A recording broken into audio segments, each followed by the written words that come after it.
You are now listening to or watching the It Takes All Kinds podcast. Yeah, and if you aren't, you can head over to Apple Podcasts or Spotify and listen to us now, or head on over to Drib on YouTube and watch the video version as well. And if you'd like to stay up to date on when we're releasing a new episode or any other fun information about the podcast, you can give us a follow on Instagram at It Takes All Kinds Podcast and on Twitter at ITAC Podcast.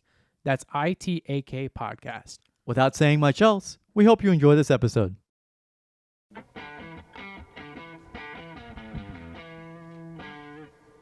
You are my sun.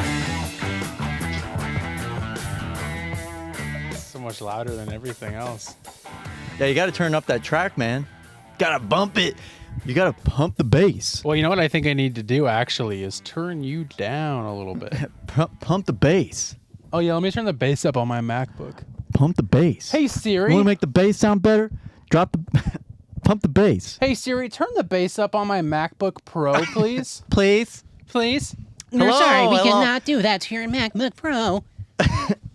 Hello, and welcome to Hello, the... my friends. Hello, welcome to the It Takes All Kinds podcast. My name is Russia. My name is Dutskevsky. You remember FPS? Did you ever watch Yeah, FPS? yeah, FPS That was his Russia. intro. Hello, my name is Russia. Today we're going to be talking about the Glock 54. You would watch that channel regularly, wouldn't you? Oh, yeah, dude. Well, you know, people say I look like a school shooter, so you got to fill Yeah, the no, you're right. profile. You're right. You're right. And by people, I mean one person on TikTok mentioned that. Yeah, I think, so. mhm. And it's got It got me- hidden. That comment got hidden. It keeps me up at night. Welcome to the It Takes All Kinds podcast, episode 160. We're recording this on Tuesday, March 26th. You'll hear this on Friday, March 29th, That's right. 2024. Last episode of March. And then we're into April. Fuck. Oh, this is our Easter episode. Oh, yeah. I forgot. Oh, yeah. We forgot how much that means to me. Oh, yeah. One year, our first year, we recorded an episode on Easter. I couldn't do that nowadays. You can't do that now. You can't No, do you that cannot. in 2024. Can't do that in 2024. Might get Believe it or canceled not. by the liberals for that one. Sure, the liberals make you celebrate Easter. They don't let you not celebrate Easter. They do not let you make you celebrate Easter. Hello? Didi, what are you doing in my laboratory? Didi, what are you doing in my laboratory? There's a green monkey that is my enemy. No, it's Powerpuff that's Girls. Powerpuff Girls, you fucking idiot. It's Mandark. I don't remember any of those shows. You know, No, I don't. whatever. No, I don't watch cartoons anymore. I've grown up. Yeah, no, I think you're the problem. I don't think it's me. All right, what are we talking about? What do we today, got on the okay? docket today, Carson? What do we got on the docket? I'm doing my best Bill Maher. No, that would be Richard Dreyfuss on Bill Maher's Sorry. show. Or I can do Bill Maher. So what was it like filming Jaws? Did you ever get to see anybody's tits on set? Because they don't let you do that anymore. You know, I got dropped by the CAA. You know what? I hate the CIA. They fucking suck, dude. Anyway. I just have to be like anything you say I have to be combative about. Yeah. Like even if it's something I like. I really like Billy Joel. Do you like Billy Joel? Just Yeah, I mean, he's okay. Yeah, no, I mean it's like some of his songs really suck, you know, they're just terrible songs. It's like, wait, what did you say you really And then, like him? then he's like, I need a cigarette. he's like always like adjusting something. Playing with ice. Yeah. Anyway. Anywho. We have a new segment on the show that I think we've done before. It probably had a different name. It's probably like called Question of the Day. It was question of the week. Question of the week. And this week we're bringing it back, but it has a new name that I came up with that kind of doesn't really make sense, but we're gonna act like it does. It's called the rhetorical question section. This is something I thought about in the shower, and it is: what is your worst take? What is your worst take? So it's something that it's something that you're like, I really like this thing, but other people hate it, or the opposite. I really hate this thing, but everybody loves it. It's like a universally loved or hated thing that you have a different opinion on. It's your worst take, So think of it, write it in the description. If we have any at all, we'll review them next week. And then you can wait for that segment, and then you can give us your opinion on ours. Also, I wanted to talk a little bit about the NBA. I wanted to.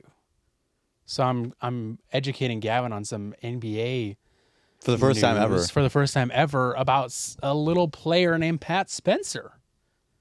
Not very well known. But he Evidently. is in the NBA. Also going to be talking about the Instagram political limit. Gavin has a techno world about Apple and a new lawsuit. Hopefully a next door drama. If not, we'll save it for next week as usual. What you're listening to, all the hits. That's what's happening. Gavin, how are you doing though? I'm all right. I'm How all are right. I you? just got done with spring break. Just started back up school after a week off, and my week Nice. off was filled of NCAA tournament madness. Oh yeah, March Madness. Man. March Madness. This is the first year I've ever watched any March Madness Yeah. games ever. Yeah, it's they've gotten significantly better. If you watch any I enjoyed old, it. if you watch any old clips of March Madness, Some reruns. yeah, like I watched like the game where Christian Laettner hit that game winner versus whoever, Duke or Kentucky or whatever. I don't even know. It was versus Kentucky. It was Duke versus Kentucky. And I watched that entire game because it was like rerunning on ESPN in like sophomore year of college, and I had nothing else to be doing on like a Saturday night. So I was just sitting there watching with my friend, and I was like, it's like, you know, the done with the 90s thing that was happening a few weeks ago on TikTok, where the game was just a different game back then, so it just was bad. Yeah. They were college players for a reason, and there's no difference. Yeah. But now there was a big difference. Now there's like less of a difference. Yeah. So but yeah, I watched a shitload of basketball, like so much basketball. It was like an addiction. I watched it from like 3 o'clock to like midnight Well, that's the thing is because it's on all day in the Right. first few days. Yeah, because it was the first few days or whatever, and I hadn't watched any of it, and then I was doing something, and I was just like, let me just like put a game on, like, because I saw it was on, and I was like, whatever, let's put it Yeah. on. Because this is the first year we've We made brackets. Yeah, we've made brackets for a couple years now, with the dribbers. and every single year this will never change. I literally just I said I'm gonna get it done in 5 minutes, and I do. I set a timer for 5 minutes, and I go in and I make my picks as quick as I can. And I don't know anything. I honestly wish the numbers weren't even there of their ranking, Yeah. because that would make it more fun for me. But I still just like go with the college I know more or like more than the other based off of name alone. And I Likeness. think every single year I've had Gonzaga going He and wanted winning. to win big. every single year. It's gonna hit big. One of gonna- these years. Could hit big. It's gonna this hit year. big one of these years. But we've done that every year. But this is the first year that I've like actually kind of like been checking every once in a like pretty frequently. And then I got into watching it. I turned it on. It was like the end of the second half of like one of the Fraua game it was. Mm-hmm. And like the announcers were like, "Yep, this is we're going on hour 12 right now. This is Yeah. our fourth game, and yeah, we're ready to get out of here. Oh yeah, we're doing all right though. We're hanging in." They're like so Yeah, there was a game I was tired. watching where it was a massive blowout. I think it was like Saturday night. Mm-hmm. Huge, like it was like 55-94 or something like that. And Okay. the announcers were so done. Yeah. They weren't even talking about the game they were watching.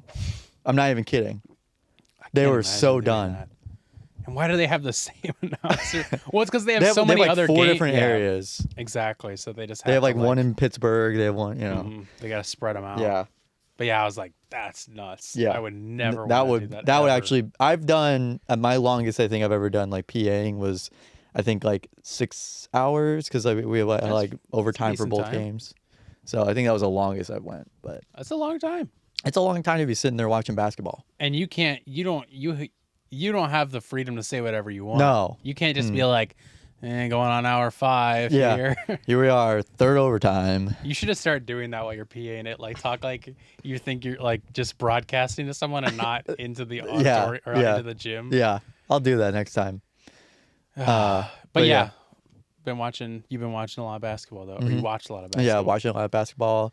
Read Dune, Dune. not all of it, but I've read as much as I could. Hold on, back to basketball really Uh-huh. quick. A realization I had that for some reason didn't dawn on me until this year. Because I was looking at the games. I was like checking my bracket last night. And I was like, when is the next game? And I'm like, well, it's not till Thursday. And I was like, oh, yeah. These are like people that are in school like right now. Yeah. Like they're yeah, taking they're also classes. in school. Yeah. And then they're also playing this like really important tournament. It's like, what the fuck? That's so fucked up to think about. Yeah. And there's like all these fucking like middle-aged dudes being like, that's my team and they're going to win. Meanwhile, someone's like taking a Don't give a piss about nothing but the tide. taking a statistics quiz. Yeah. Yeah. Yeah. That, Roll like, Tide. Roll Tide. But anyway, so that was something I thought about. It's funny because the bracket that is like first in our group that I created. I was say the bracket that's first in our group. You mean your bracket? My bracket that's first in our group that I quote unquote created. It copied it? Nope. I literally just told ESPN to make me a bracket. Really? Yep.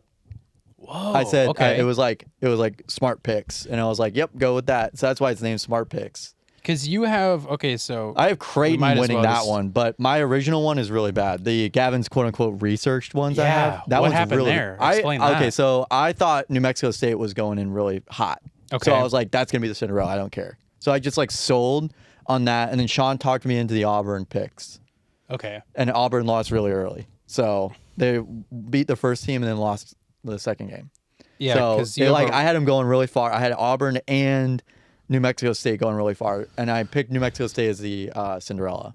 Just like I gotta pick Okay. a Cinderella. I can't just like pick all top picks, even though the most recent games have basically been all the higher seeds winning, except for Clemson versus Clemson beat Auburn. Wasn't I don't know whatever. Yeah. Clemson beat somebody, and they were the lower seed. Because I didn't even have Creighton. I had Creighton like going out like first round. They That's one of mine that I've like fucked my whole bracket up. yeah they That and Kentucky, of course. I mean, they went to double overtime versus Oregon, and I watched that game. That game was a barn burner. Those last two overtimes were like the end of regulation was great, but then the overtimes were like, oh my god, nobody can hit a shot. Oh yeah. Like no, everybody was obviously tired, and one team and Oregon basically didn't hit a shot in the second Yeah. overtime. So. But yeah, But so yeah. that your smart picks is Yeah, in it was. the lead. It isn't even my like. It wasn't. I think I changed one pick on there Okay. because I was like, that just seems stupid. And I'm in fourth. Yeah, Quinn came up out of nowhere. Yeah, he's shot up crazy. He's yeah. I in was second. like, what the hell? But I'm only 3 behind you. Yeah, yeah. Sean picked Auburn to I don't go know all the shit. way, so it was. Well, this is the confusing thing. Did you notice we have 2 different groups? Yeah, I did notice that. I don't know what I don't happened know, there. I don't know what happened either, because Sean's not even in the big group. No, with I don't. Spen- No, I have no Sean idea. and Spencer are not in the same group. I have no idea what happened. Oh yeah, I Sean sent the got same fucked. link. I sent the same link. I Uh-huh. sent it all, so I figured you just signed up using that link. don't know. but Whatever. Quinn's other bracket got fucked in here. And yeah, Crazy. But anyway, so I read 132 pages of Dune, and at first I was like, I need to have like a reading guide pulled up so I know what's like where some of these characters play in future.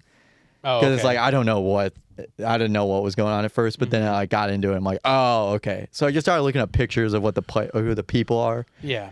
in the movie. So I'm like, okay, I got it now. So we gotta watch the movie like a real Yeah, dude. yeah. Be a real dude and watch the movie, okay? Can't you just read the book first? Get rid of these pussy ass books, dude. Yeah.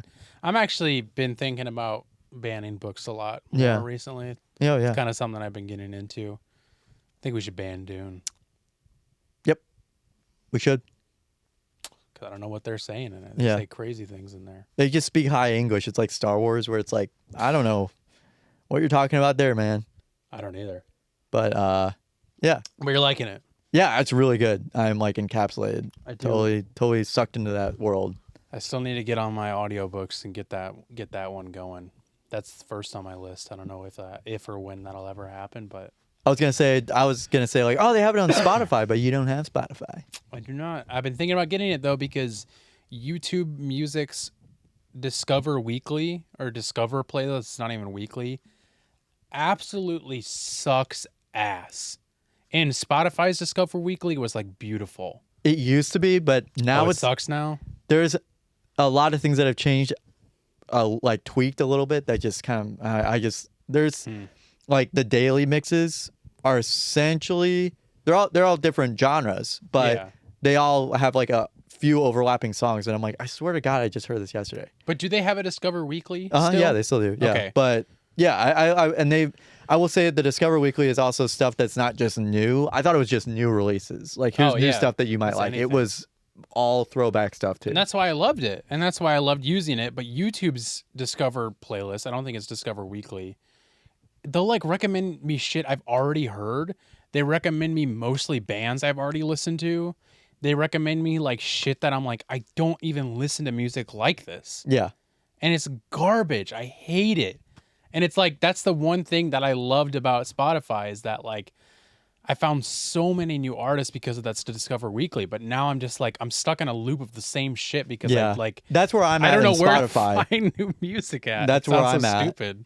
Because it's like Spotify also sends me the same recommended songs. Like after a playlist is done, then they send me the same songs in the same order. Yeah, I've And done I'm that like- before on YouTube. And I'm like, it's fine, but it's like I'll just skip until I don't know a song. Right. I'm like, I don't know. Like I know this one, I know this one, I know this one. I'm like, nope, I've never heard this one. Let's put it on. If anybody can recommend me a place where I can get good recommended music, It's interesting you bring that up because I've seen a few videos on TikTok where people want to switch from Spotify to YouTube, or they have had Spotify and they're like, YouTube is awesome, man. interesting. I'd Yeah, love to 'cause know why. Yeah, 'Cause, it was basically just a dislike button. I They're don't like, know. they have a dislike button that basically erases that music from like being played. yeah, I don't know because I Because dislike a Spotify lot does of the same thing for me things. too. They have like a thing on the playlist where you'll put like a don't play this music, Yeah, and then yeah. it will still like play songs like it. But they say that, but I've disliked so much shit and I've gotten it recommended Yeah, again. same. I get literally meme songs recommended. I get like, and I'm not kidding when I say it's literally like the Duck song has come up on YouTube Music for me. God. So I'm like, What the fuck? it's like here's some really popular shit that people are looking at again, Yeah, and I'm like, I don't listen to this. it sucks. I said I like Travis Scott as like a I don't like want to listen to him all the time. It's just someone that you should know I also listen to. Right. Yeah. I don't know. I don't get it. I Never don't know what gotten to it. do. But That's anyway, why we got to get back into record store shopping, and then just buy records and see if they They're- work. and then you throw them out whenever you don't like them. Okay. I want to move on to talk about something serious. We mentioned Her Majesty herself. We mentioned Her Highness? Majesty, Hermione. We mentioned Hermione last week. We did. And of course, I'm talking about Kate Middleton, who, just to give a little backstory, last week we did a little bit. I'm sorry, we're breaking the fourth wall. We're breaking the veil. We're taking the veil off. Yeah. And we're showing you our true Very selves. thick veil too. That was a bit. We didn't. I don't know anybody in the UK named Chester who works in TMZ. In And the also, yeah, I said the Northeast London TMZ sector, where what was it again? Brixton. Yeah, is Brixton. actually south. Perfect. That was the point of it. And we did that on the show. And then Friday, after I made the clip and the thumbnail, it came out that she has cancer, and she made a whole video about it and stuff like that. And Gavin and I had a discussion of whether we should put the clip out or not. And the decision was that we would. And we haven't gotten any No. really negative feedback at all. Mostly, actually, quite a bit of positive stuff. Because and it seems like most people have gotten what we were doing, which wasn't making fun of her in any sort of way at all. It was just making fun of the media for losing their goddamn mind about a person who lives in a big house in the UK that is paid for by people's tax money. Yep. And has no ruling power at all. Yeah. Which isn't her fault. She wasn't even born into it. But we People just care wanted about to people care way too much about it. And the we media were- was bringing it up. Yep. And we were making fun of the media for how people were losing their mind and trying to dissect this fucking stupid cell phone video of them at a That wasn't even them. farm or whatever. That Wasn't wasn't, even even them. them. And so that was the point of the bit. And like I said, it seems like most people got that, but if you didn't, that was what it was about. It wasn't about her. It could have been about anybody in the royal family, because I do believe that she is a victim of all of the media and of that family, because I wouldn't be talking this way about quite a few members of that family, because there are shit bags. Yeah. Prince Philip. Who suck. Oh, I'm sorry, King Philip. King Philip. And old sausage fingers, who also has cancer. Yeah. Charles, right? It's Charles. I don't know. I don't either. I don't really I care. thought it was Philip. Is Prince Philip's the perv or the pedo? Yeah, and he'll never... So it's King Charles. It's King Charles. Yeah, I'm Yeah. pretty sure it's Charles. Whatever. But yeah, that was the point of it. And I do obviously feel terrible for her and hope she heals up soon. And that is legitimate. That's not like a sarcastic thing. Because like I said, I do see her as a victim of all that. And that being said, And you should give her all the privacy in the world. yeah. And that being said, the media is so fucked for pushing her to this point where she feels like she needs to come out publicly and say this About her diagnosis. about her own diagnosis, that people were like, Gavin told me that people were trying to hack into her medical records. Yeah, allegedly. To figure out what was going on. And I think I'll also fuck the royal family in general. Yeah. Because there's no way they didn't have a part in keeping this hush hush up until the point where they were like, okay, now you can release something about it. Right. Because obviously, I'm sure she wants to keep it private, and we don't know what is her wanting to do it or the royal family wanting to do it. But it has long been known that the royal family covers up a lot of shit. Been that way for a long time. Been that way for a long time. And, you know, when shit like this happens, it's like, well, you know, I hope she feels better, but also it's like, you know, we don't know what the fuck's going on. So Sucks to be in her position, I guess. exactly. So yeah, that just giving that update because of what we did last week. Logistically, it just makes sense to close that story. Yeah, to put a casket. To close the lid on To that. close the story. lid on that one. Sorry. But moving on though. Anyways, yeah, but no, I legitimately hope that she gets better and is able to do it in as much privacy as the people allow her, and fuck anybody trying to not allow that. Yeah. Because I mean, 'Cause imagine. she's a person. Yeah, I mean, just imagine. Yeah, exactly. It's like imagine. Like it's difficult to have to, you know, grasp with that diagnosis, you know, Right. because it's still not a great prognosis, but you know. No, but yeah. Anyways, moving on from that though, let's get into our rhetorical questions section. Hit the theme song. You know what I want to hear. Do I? You Oh yeah. You are my sunshine, my only sunshine. What was Yeah, that? she goes, "You make me happy," you know. But it That's stops there? No, it's way longer. It has the whole thing in there? Yeah. Oh, okay, that's funny. You are my sunshine, my only sunshine. You make me happy. Okay, now it might get copyright dinged. I feel like I'm going to heaven right now. It goes really like I think it's I don't think it's a copyrightable song. I don't know. It's been around since like the 1900s. Yeah, then maybe it's not. I don't know. It doesn't matter. I've been around since the 1900s. That's true. I haven't been. Think about that. Gavin's a 90s kid. I'm a 90s kid. Think about that. Hey guys, I'm a 90s I'm a kid. I'm a 90s kid. I grew up watching VHS tapes. I remember Dunkaroos. You guys remember Nickelodeon? Derek Schneider's not actually a good guy. He is a bad guy, I've heard. Did you watch that documentary? No, I have not. You haven't watched anything. Why do I ask you about you- watching things? No joke. I will tell you when I watch something. That's true.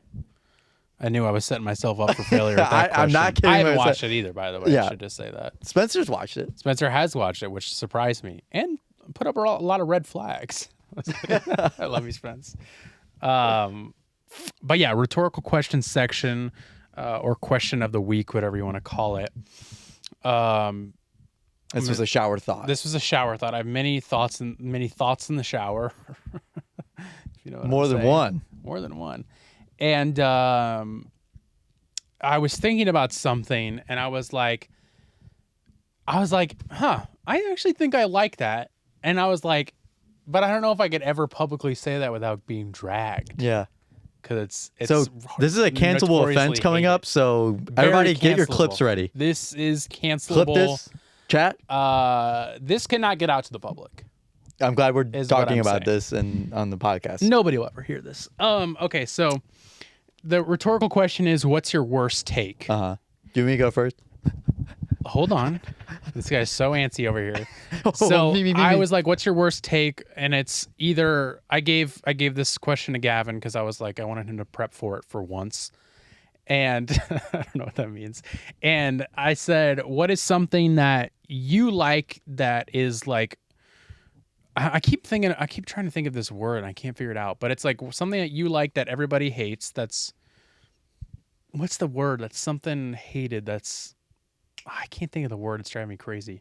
Or something that you hate that is well liked. Mm-hmm. And so Universally. that's the word. Thank God. I couldn't think of that fucking word. That was really important. It was driving me nuts. And so I pitched that to Gavin, and I said just pick one or the other, and then pick one. And Gavin Sent me on an hour-long journey into like pop culture. Yeah, diving into things. So Gavin has a whole list, but we're each going to go back and forth and give our main take, and then Gavin can run down his list real quick. So let's start with we decided that instead of just picking one and only one take, we each picked something that we really like that everybody hates and something that we hate that everybody else really likes. So we're going to start with the first one. Gavin, what is your worst take on something that you really like that everybody hates? Here we go. This is like something that it's like God. This is something that I think the general audiences would probably be like, yeah, okay. But the super fans would fucking hate me for this. Okay. I enjoyed, and I still enjoy Star Wars Episode 9. I do not have a problem watching that movie at all. That was the somehow Palpatine returned. What's the name of it? Star Wars. I don't even remember. Let's find out. Rise of Skywalker. Oh, that was like the very last one. Okay. Where like Chewbacca almost dies and all that shit. I don't even know if I might have seen it. I can't remember.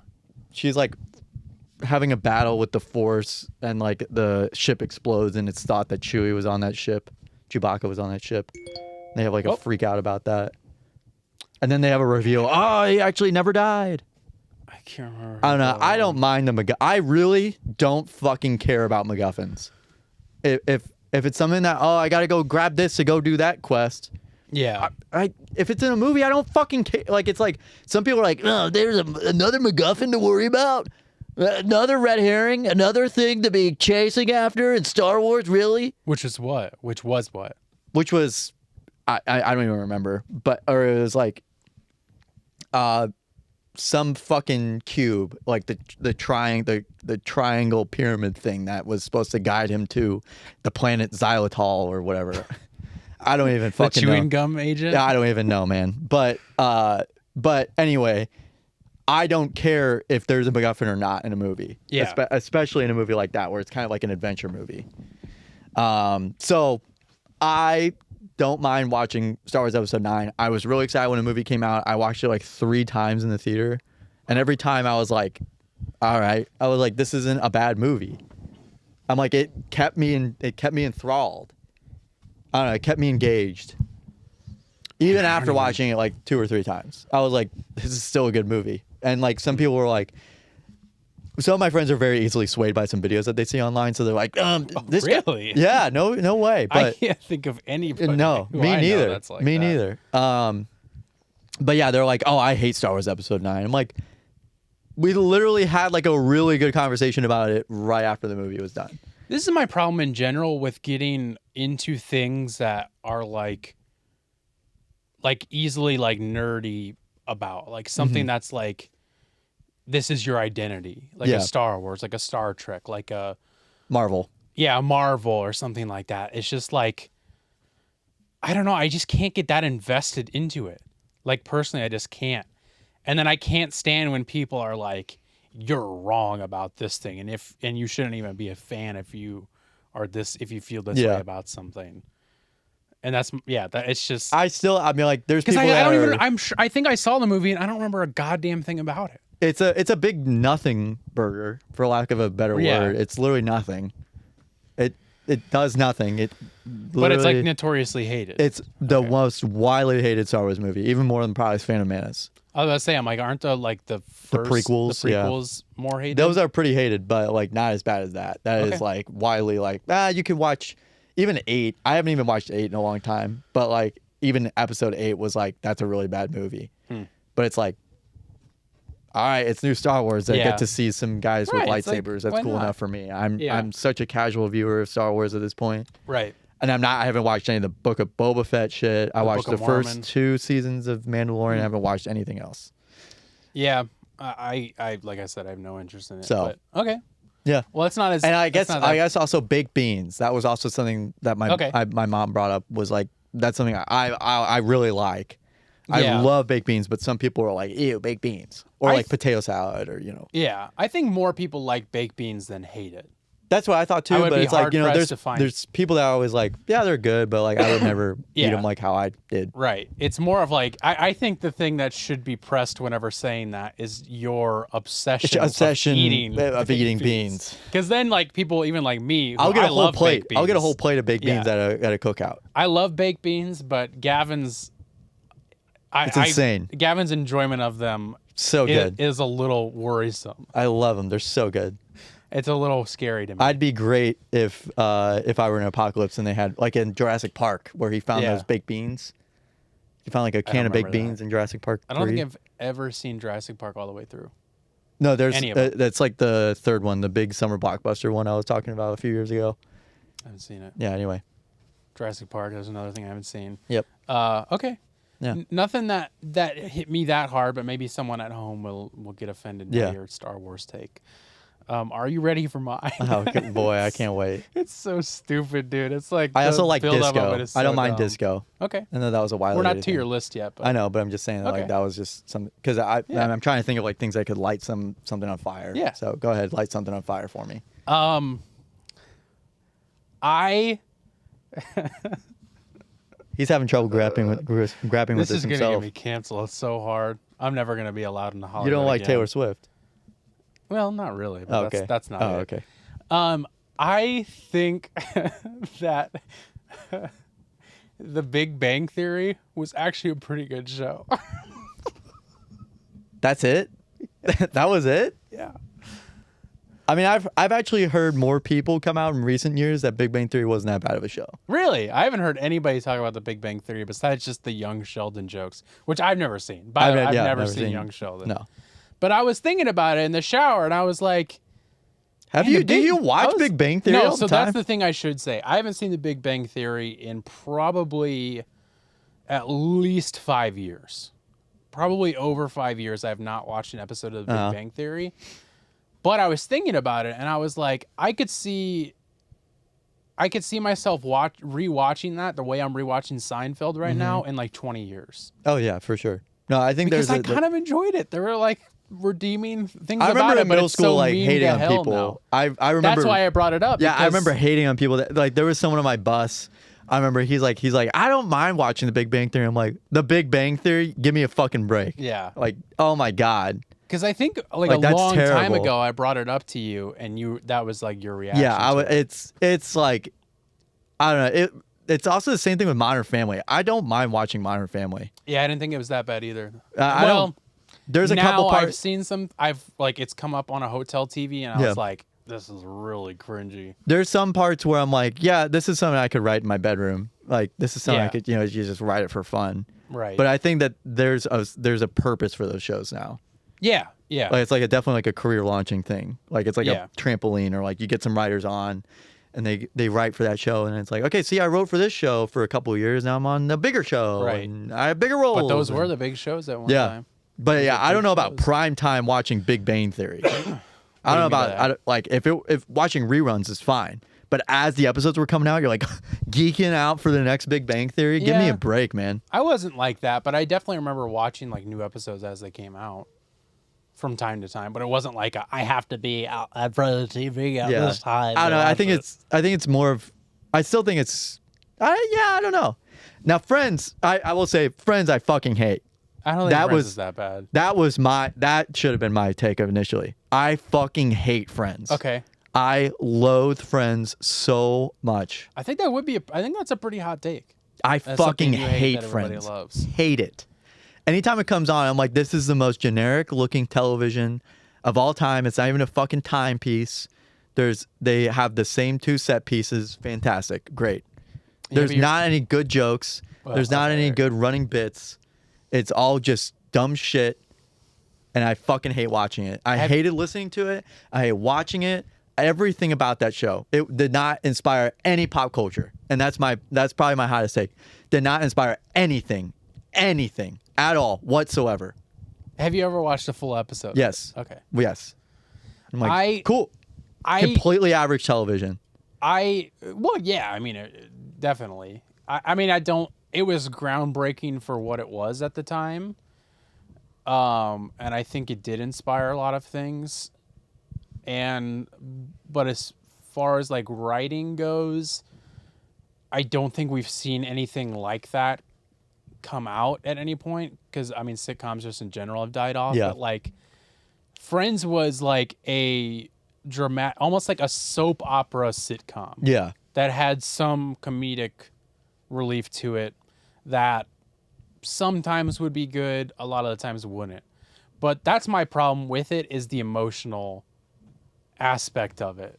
Is like, I want to watch a sitcom because I want to like get a laugh out of it, or just like veg out and have something on. That's why I love Seinfeld so much, because it's just like, it's all just like stupid. It's also like situations. self-contained. Yeah. But I don't like how emotional it is. But I don't mind it. I don't watch it. But yeah, The Big Bang Theory, that I think that's very hated, especially in our world, in our side of things. And I think if I told some people that, they would not. They'd laugh at you. They would laugh at me. Yeah. And again, I still haven't watched it in a long time. I've never watched Young Sheldon. I've probably like seen a snippet of it and was like, that's the worst thing I've ever seen. But yeah, I don't think The Big Bang Theory. Do you think it was good enough to spur a Young Sheldon spinoff? No, but like, it would. It was. My opinion happen. on that is like, they would have been idiots if they didn't. Yeah. And it's obviously worked out for them. That show is still going. It's closing soon. Like film the finale. I mean, the kid's gonna be as old as Sheldon is here soon. He's gonna turn into Sheldon here soon. Yeah. Okay. So that was my big hot take. Okay. That I what's thought the one about. that you? What's the one? Okay. Your turn. Well, did you want to? Was the Friends the one that you hate? Yeah, that's the one I Okay. fucking hate. That was my bomb, I guess.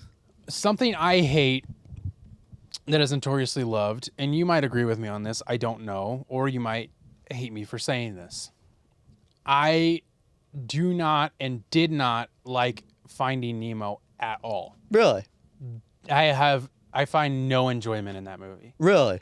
I remember like cringing at it as a kid, and I remember it giving me a headache in class watching it. We watched it so many times in band too. Yeah, and I have it's a headache movie that, like, you know when you watch something or you see something or you smell something and it gives you this like kind of like deja vu nostalgic feeling all the time. Yeah. But it's like a deja vu nostalgic feeling that's like, ugh, bad. I just feel like this is just making me like uncomfortable. Yeah. And like I just don't feel comfortable. That's how I felt about Treasure Planet. I don't think I've ever seen that. Yeah, that's always how I felt about Treasure Planet. But yeah. Finding Nemo, like if I even just like seeing a still of that, it's just like it gives me a gross feeling for some reason. But just in general, I don't enjoy it. I don't think it's funny. I don't like it. Really? I didn't think it was a good movie. And the Finding Dory shit I never saw, and I don't have any desire to. Finding Dory was okay. But yeah, I didn't like Finding Nemo at all. Do you like Finding Nemo? Yeah, I like it. Okay. It's not like a 10 out of 10 movie for me, Yeah. but it's like I like it. I watch it. Yeah, I would never ever want to watch it again. The hottest, the other hot take that Yeah. I hate, that I hate something that everybody likes. I fucking hate Adam Sandler. Anything he touches. I thought we got over this. I thought you got over this. Yeah, but I even watched Hustle and I was like, this is a mid movie. But like, I thought you liked that. it was okay, but it's like it was just like, all right. Did you see Uncut Gems? No, I still have not seen Uncut Gems. Probably see Uncut Gems. But as far as it goes for like his goddamn humor, word out of your fucking mouth. as far as it goes for his humor, Yeah. that's some kindergarten shit. That has never been funny to me. Never. I love any of his Billy Madison, any of his Have you seen That is it? especially bad. Have you seen Billy, it? yes, Billy Madison is especially bad. That is an extremely hot take, and I'm gonna have to ask you to leave. I fucking hate Billy Madison. I hate Happy Gilmore. Happy Gilmore was a piece of shit. I hate that movie. Those are two movies I really love, so you should watch it. His SNL skits where he's singing anything, fucking awful. I fucking hate him on SNL. That was some of his worst work. It was childish and it was not good or worthwhile humor that had to be put out into the world that everybody had to see it at any point in time. Not worthwhile, did not make any contribution to anything whatsoever. I don't remember any He of the brought out this SNL voice a stuff. lot. He brought out this voice a lot. And it's like, all right, great. That's funny, man. Great. But I mean, great. And you sing like that too. Wow. Mm-hmm.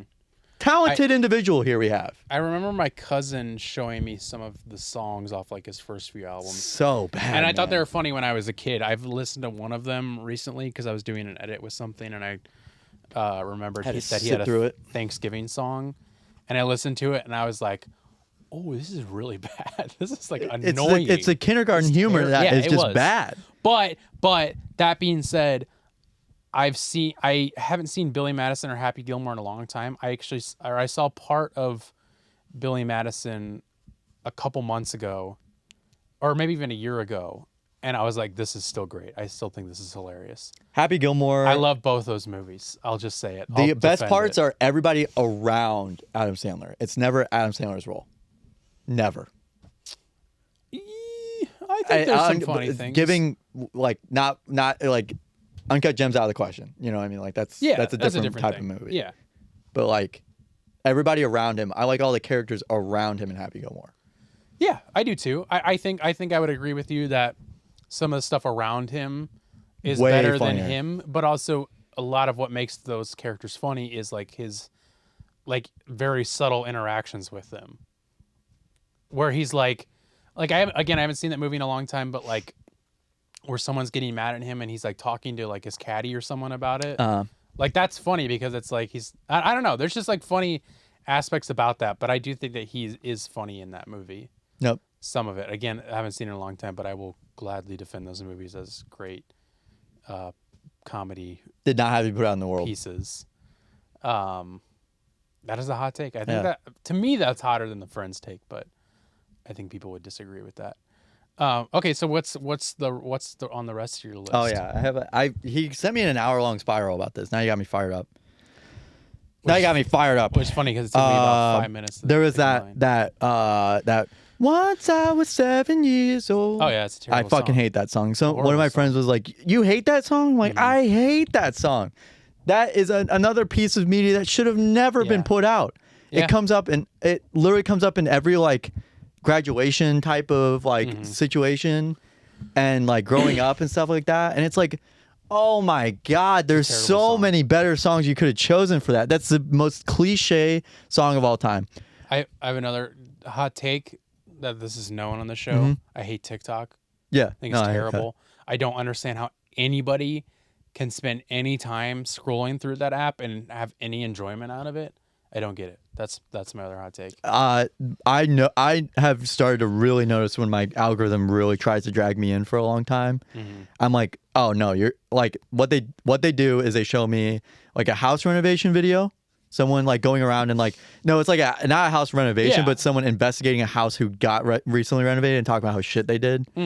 And then then a car video, and then they go into like a really long form like documentary style video in that order, and like a car video where like someone's restoring a car or like working on a project car or something like Yeah. that. And I'm like, I have to get off now. I'm like, Yeah. and they're like, this is a story. The one time I broke my foot and after I got off a plane and got stuck in the shaft, Yeah. some shit like, you know what I mean? I don't know. And I'm not saying that none of that stuff is like good content. It's just that I don't want to spend any time scrolling past other bullshit to find that stuff. Yeah. That's it.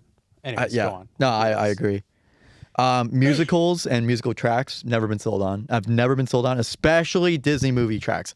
Oh, yeah. Yes, if you 100%. listen to Disney movie tracks outside You're of the Disney movie, insane. that is so crazy to me. If you listen to Disney soundtracks, you are fucked in the head.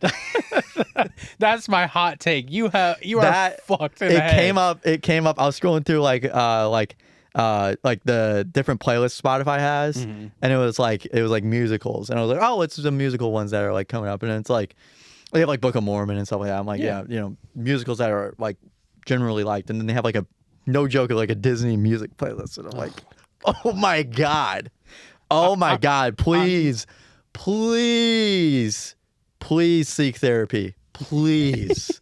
Oh my god. I am not a big musical theater fan either, but I've started to find some enjoyment in some of it. Yeah, I don't mind some of it, but it was a very much a hate thing in high school. Not because I wasn't in them, but it was like if anybody plays any musical track outside of the musical itself, I was like, oh my god. That's like, my big thing. For some reason, in a musical, I like it and I enjoy it. It doesn't even really matter what it is. Yeah. But outside of it, it's like I hate talking about cringy stuff because I think it's cringy to talk about cringy stuff.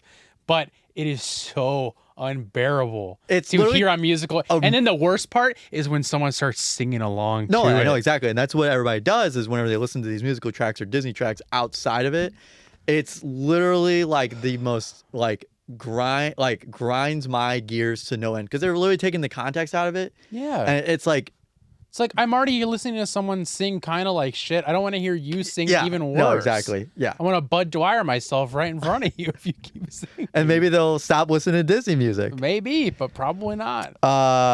I'm still not entirely sold on the Smiths. Okay. Still not entirely sold on the Smiths. Yeah. There's just too much of this the normal kind of like gripes about the Smiths. I get it. Gambling. Never been one to gamble. All I the involvement with DraftKings and all that stuff like that between like the Shohei stuff recently, the Jonte Porter stuff is really bad on the NBA stuff. We'll get to that. I know we're already going long. Yeah, whatever. Things that were once niche getting popular, but certain things like Mitski was literally like who in my opinion is like an indie artist is literally on like the top 40 pop tracks. Deal. And I'm like, that's terrible. Like I hate that. That's terrible. I hate seeing that. Well, that's what happened. That's the pipeline. Yeah, that's what I'll tell you what, Gavin. That's where they want to be. But I enjoy seeing some of my favorite artists who have been notoriously small for a long time getting big. I enjoy that. But I also don't like the commercial appeal that they have that comes with becoming popular. Don't like that. Yeah. I wish they were just the way they were. Yeah. I don't agree with you on that.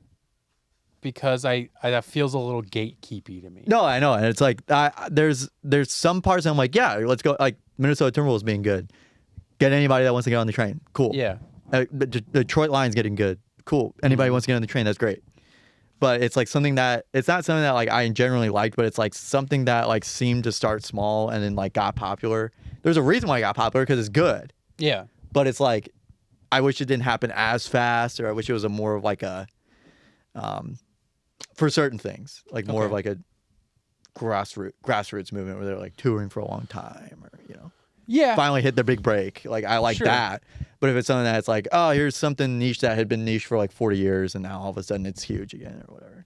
Okay. Like I don't agree with you, but I guess again, still watching TV shows alone. Like I have to have someone else to share an opinion on with certain episodes. I cannot do it by myself. If I'm watching a TV show, if I were like, oh, I'm watching Game of Thrones, it's like I would have to bring someone on along with me. Have to. I feel like that's. I think there's some people that agree with you, but I'm the opposite. I can't watch if I'm invested in something. I can't watch it with another person because I don't want to feel like I need to talk to them or they need to talk to me about it. I just want to watch it because if I take my attention off of it for a second, I'm gonna miss something and forget all about what's happening. Oh yeah, that makes sense. DoorDashing food was another one. I don't know why anybody does that. I don't know. I don't know why anybody does it now. That's like a big internet thing. Yeah. That's like been a battle and like on like economic Twitter and stuff like that. I think there's a reason why it exists. Mm-hmm. However, if you have the ability to go get food by yourself or with a friend, and you like either order through the food app or just like order it in person, like go to the drive-through yourself. Just do that. Just go do that. Yeah, I think it literally takes more time for you to probably wait for your food. Yeah, because I would imagine it takes a lot more. It takes a lot more time. if you're like anybody like our age, I feel like you're kind of just sitting there waiting for it. You know, it's like, well, I don't want to get started because they might interrupt like what I'm about to do, or you know, it's like you're like, I'm hungry, I want to wait for my food. Yeah. Or like I'll order my food now and then I'll get started on something and then hopefully it comes in the next hour or so. But And it's like sometimes it doesn't. and sometimes it doesn't. So and then people complain on the internet about their order being wrong, someone stealing their food, all this shit like that. If you just didn't DoorDash your food and went and got it, Yeah. there's reasons why it exists, and you know there's reasons places to use it. and there's people that you know spend a lot of time editing or doing things at home that prohibit them from going out and doing things all the time. It makes sense. If everyone around me were to be ordering food, I understand. But it's like if you're right next to a restaurant. I was a serial DoorDasher when I had my apartment because I would take a little something and I didn't want to drive inebriated. So I would I'm do glad that and then I would happened. order. Yeah. So like in that circumstance, it's good for that. Like if you were drunk and you're at home, then I would not get in a car. If you're like inebriated, I would not go grab a car, like go get in a car. But Then I'm just it has saying no like use. to anybody that is like normally operating, you're like, oh man, I'm hungry. I'm gonna order off DoorDash. Yeah. I can't What the fuck are you doing, I man? can't understand. My neighbor at my apartment would DoorDash like Jimmy John's or like McDonald's in the middle of the day. I was like, what are you doing? But if they had a kid, I would understand that. You don't want to get your kid ready to go somewhere, even though you could. But I understand it, or if your kid's sick. It just sick or sucks to get a something. kid out there. You But don't want to be these- embarrassed, right. or you know. You don't want your kid to embarrass you. Yeah. These people did not have kids. It's a thing. And they were DoorDashing like the middle of the day. Yeah. And I was like, that's insane. Like, That's please. That's like you're listening to Disney soundtracks, psycho behavior. Rewatching live shows was another one I'm not a big fan of. What do you mean by live shows? Like if someone were to record a concert or something like that, and they're like, "This was a concert in Portland, Oregon, on this day in 2012." So you're specifically talking about concerts. Yeah, like concerts or like a live show, like I don't agree with you on that. or at all. someone like the tour. They like recorded a live show, and this is like their live show or whatever. I know you don't agree with me on that, but Yeah. I just don't. That's like one of my favorite things to do. Or if they release like a remaster of the album, or like have like a deluxe edition of an album, and then they put all of the live album version or the live versions on the end of the album, that shit sucks. I hate that. That shit sucks in the instance of streaming. Yeah. I hate when streaming services only have one version of the album and it's like the deluxe, super deluxe version on the streaming service, and they don't have the original with the original recordings that released. Please have both. I don't care if there's like 50 re-releases of it. Have them all on there. Because like Beatles shit is terrible for that. Yeah. I don't even know what I'm fucking listening to on half of the albums on the streaming. Because it's like, because I don't know Beatles that well. And there's like a fifth outtake of this song, or like, it's just like, I just want to listen to the song. That's one of the reasons why I don't like it. One of the other things that I mentioned on here was that there's just bad quality sometimes. Yeah. Or there's like huge things. It's actually crazy because I only know some versions of songs as live songs. Like, if you want, I Want You to Want Me by Cheap Trick, I think I only know the live version of. But it's usually bad quality, or it's either just a sped up or a slowed down version with like an extra riff in there. And it's like, I don't know why. Like, I've just never understood it. I don't I'm like, I mean, I know that my dad listens to this all the time, but like, I've never understood it. It's just kind of like I'll listen to the album version. I prefer to just re-listen to the album. Right. Because there's a lot of songs where it's like they'll have another released version. And it's like, I don't like that version. I like this version. Right. And then sometimes they delete that other version. And it's like, well, I don't want to listen to this fucking new one. It sucks. So, I mean, and that's also just in the bands that I listen to, is that normally the songs are really sped up. So it's like, all right, well, that was a 2.5 minute song. It's usually 3 minutes. So it's like, all right, cool. That was worthwhile. Cool. And they're like sweating and like they're out of breath. Yeah. And that was like always like the big, like, I don't want to watch this. I'd rather just listen to the live, or just rather listen to the album version. Right.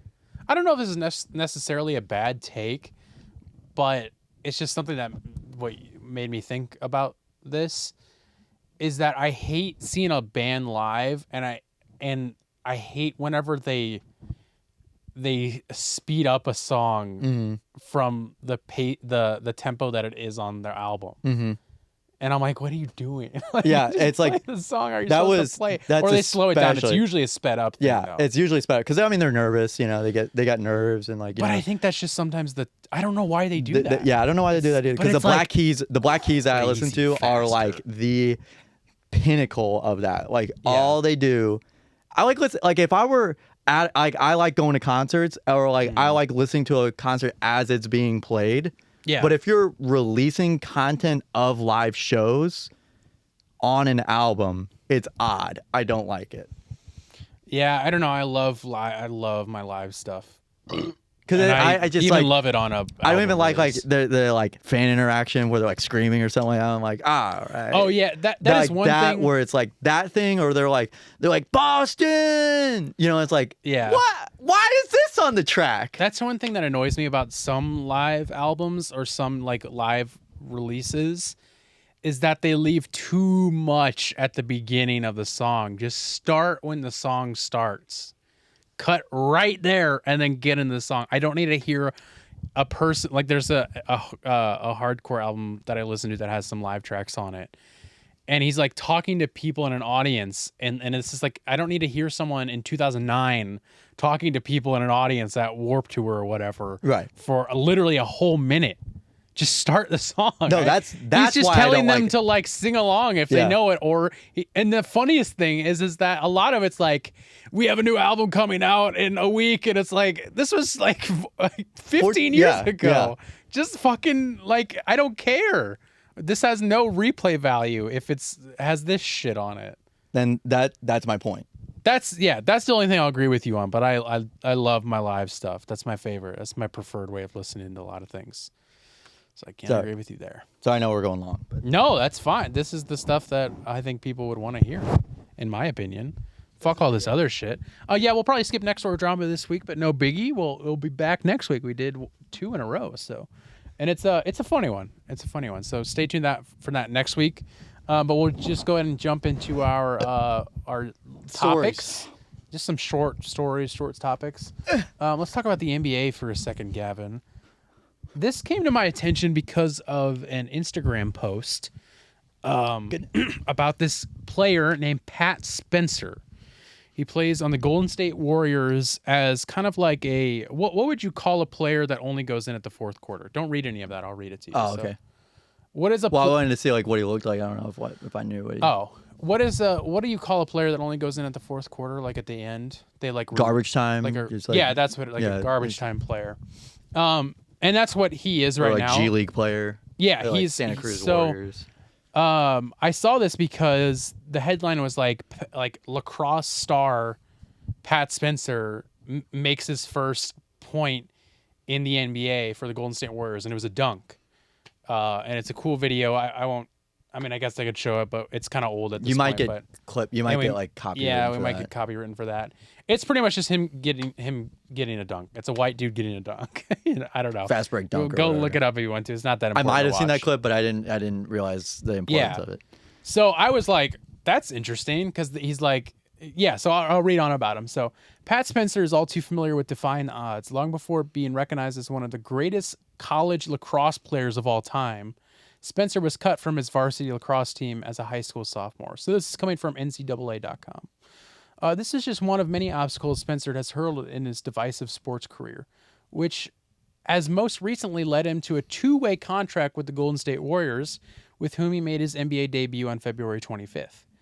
In college lacrosse community, Spencer cemented himself as a legend of the game during his days at Loyola, Maryland from 2016 to 2019.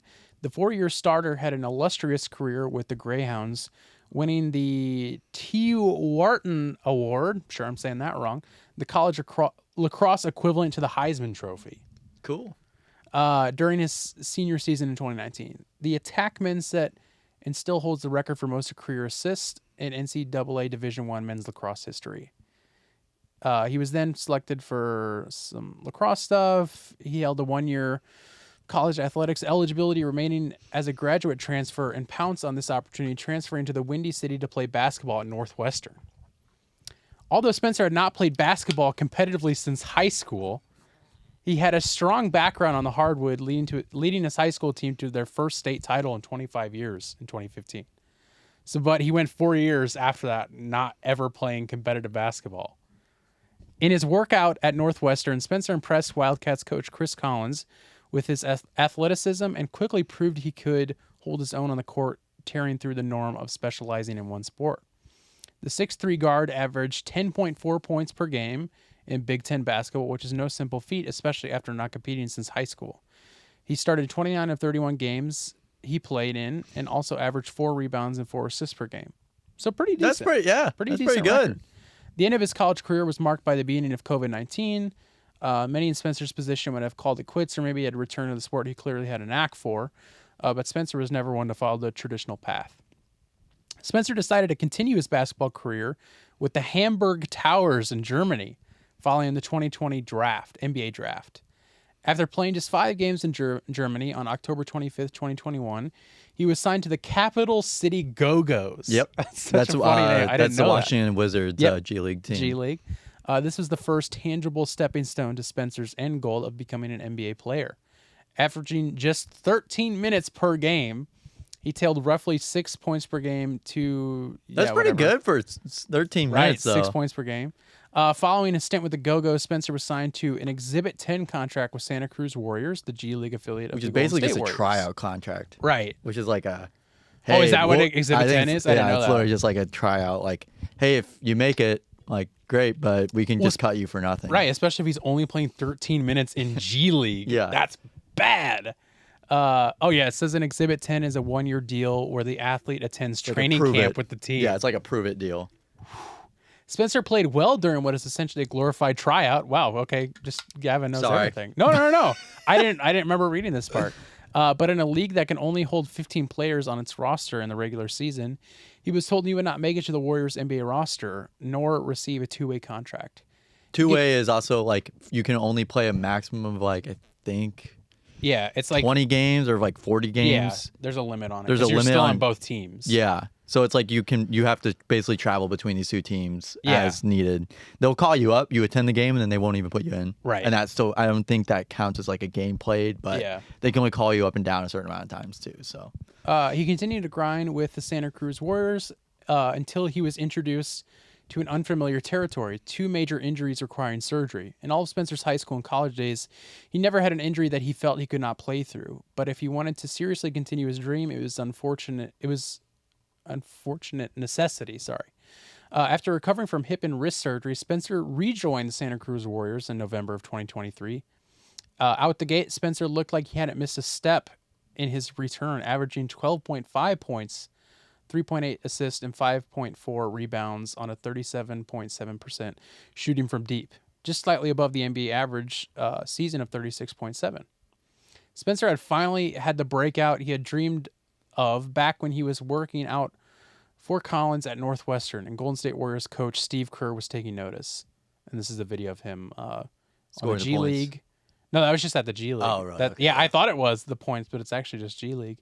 On February 22nd, 2024, Spencer signed a 2-way contract with the Golden State Warriors, essentially a deal that gives Spencer the opportunity to receive NBA playing time while still competing for the Santa Cruz Warriors.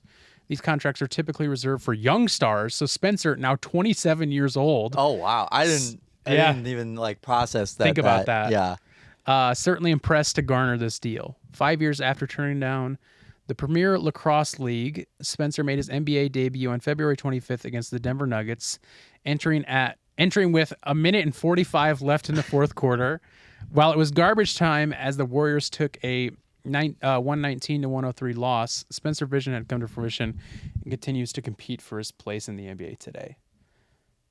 So I just thought it was a crazy story of this guy who's this well known as like one of the best lacrosse players. Did you know him as a lacrosse time. player? No, I didn't know him. That's why I was like, I didn't know him like, at all. I just saw okay. this one post and I was like, I got to know more about this person. Like that's just such an interesting storyline. Yeah. To go from the lacrosse, which is completely different. Or it gets basketball to lacrosse, then back to basketball. Yeah, exactly. Yeah, because he was a good basketball player. Yeah. Shit, if you led your team to state, I would seriously be like, I got to figure out how to get into playing basketball in college. Yeah. And not lacrosse. Like, crazy story because it to me, it doesn't feel like a sport that translates at all. Besides just like guarding or running. running. Yeah, I guess running it's and literally just guarding running is up like and down. it. There's no sticks in Nope. one of the sports. Nope. I'll let you decide which one.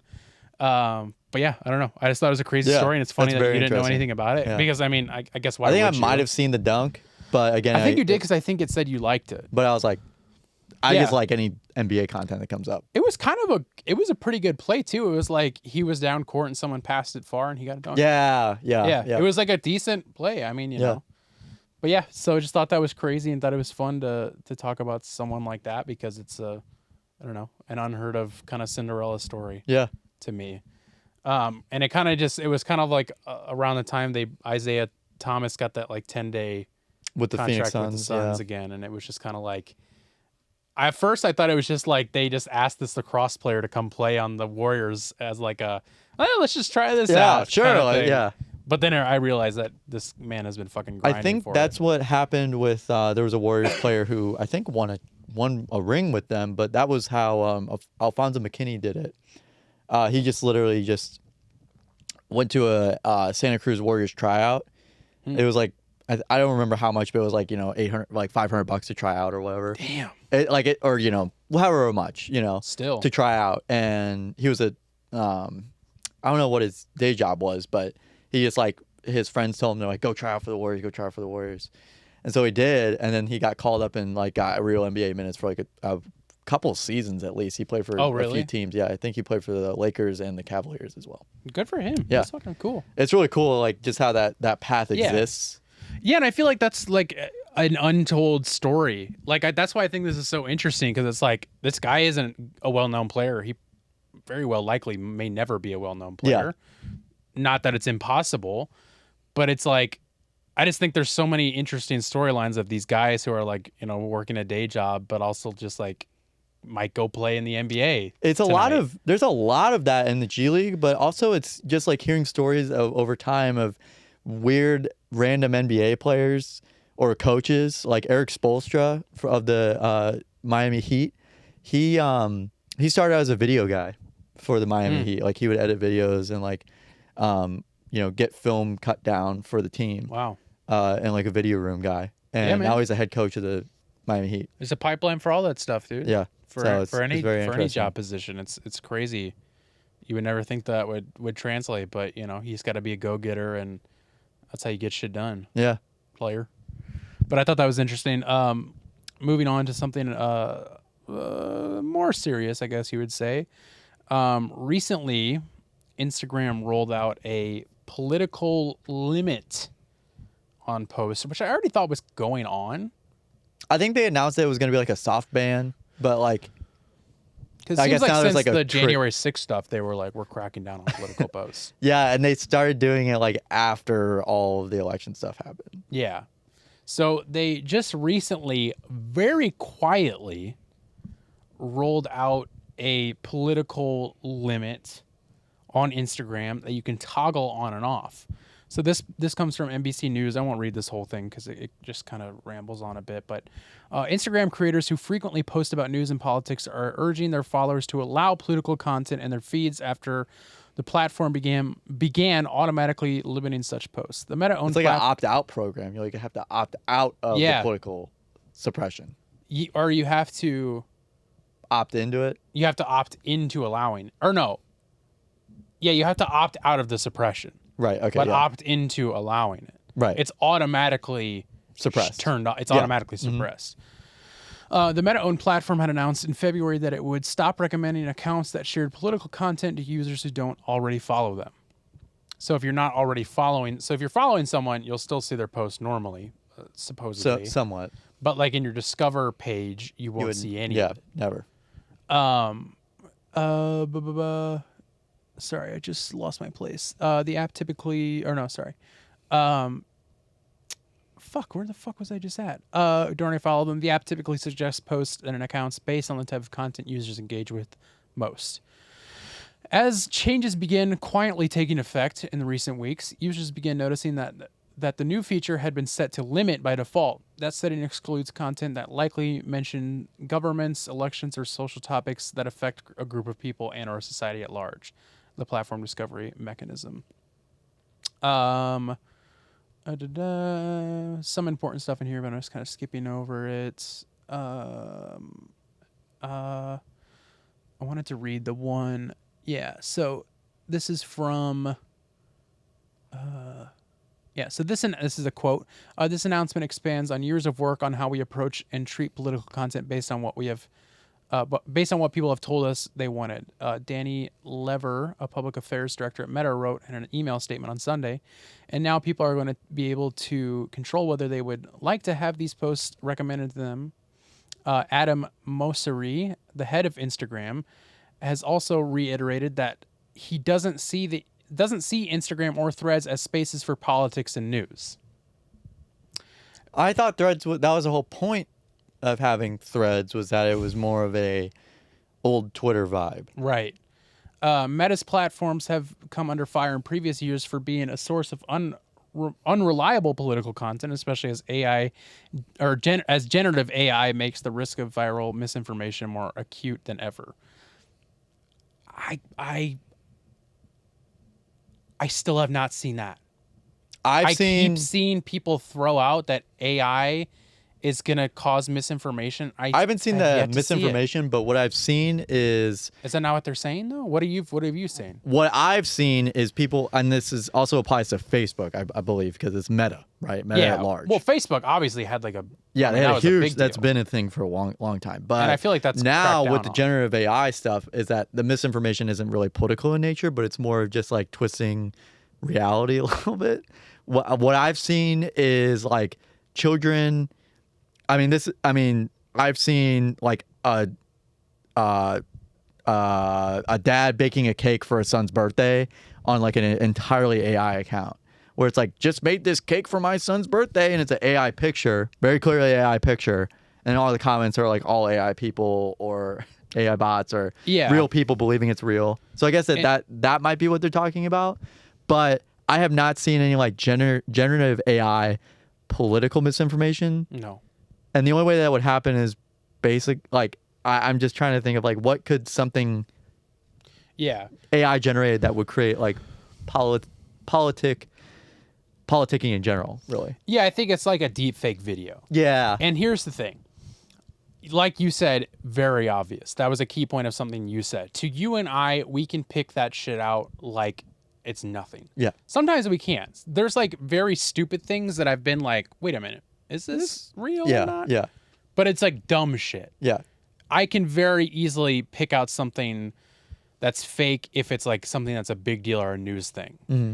But there are a lot of people, I won't say dumb, I want to say dumb people, but I won't, because I don't think they're dumb, but a lot of people who don't know that kind of stuff, and especially our parents' age, who will look at that and be like, oh, that's probably real. Yeah. And believe it. And then I think we're at a risk of Pizzagate 2 type shit happening. Well, I've seen like stuff on that level where it's like, I just saw a video of Bill Gates who had kids in a cage. Yeah. And it was like a deep fake, very obviously fake video. And they're like, try to kill him or go to a Microsoft place and try and shoot it up.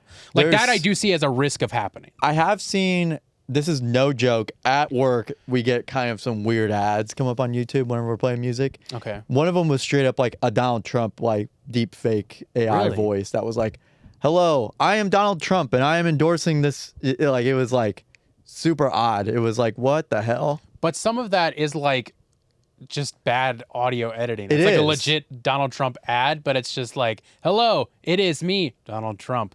Here, like it's just they edited it terribly. But I don't know if that was AI or not. But again, it's like you wouldn't be able to tell, especially on audio, especially some of the stuff on audio. Well, and that's the thing is like I think for any well-rounded citizen who is as somewhat of a beat on things that are going on in pop culture and have an understanding, even a mild understanding of technology, will not fall victim to AI stuff. But there is a certain age group that will die off eventually who don't and who are so quick to assume something, even if it's a very obviously fake thing. And I do see that being a risk to an extent, but I see the fear mongering of AI going on right now, And it really ticks me off because I think people are making, and I've said this before about many things, I think people are making a way bigger deal of AI than it actually is. I think it's way too early to be freaking out about it.